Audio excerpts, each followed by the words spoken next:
Hello everyone, Welcome to the ATL Marathon 2022-23. I'm Lakshmi. I'm Vanshika. And I'm Ahana from grade 9 in Excel Public School, Mysore.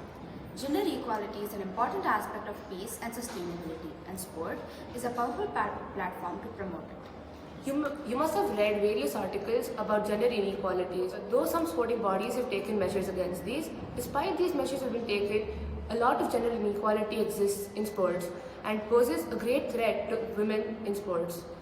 Our aim is to eliminate the stereotypes that hold back women from taking up sports as a profession.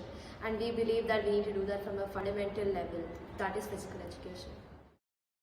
Our research has brought to light a variety of reasons why students, especially women, find it very difficult to pursue sports seriously or even play for recreation and leisure.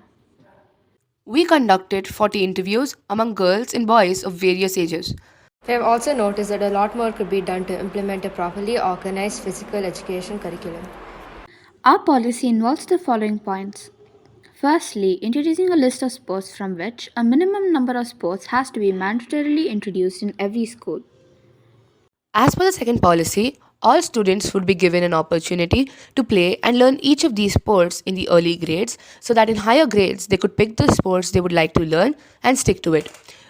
These two policy points will make sure that each student gets to play and gain knowledge about different types of sports. The third point is that trainers, similar to subject teachers, must receive training and certifications for respective sports they would be teaching.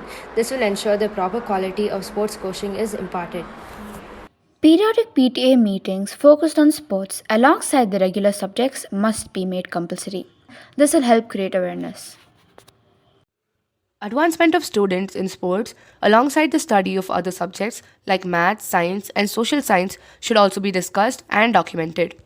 The implementation of all these policies must be documented and submitted to the Ministry of Education periodically in order to ensure proper enforcement of the policies.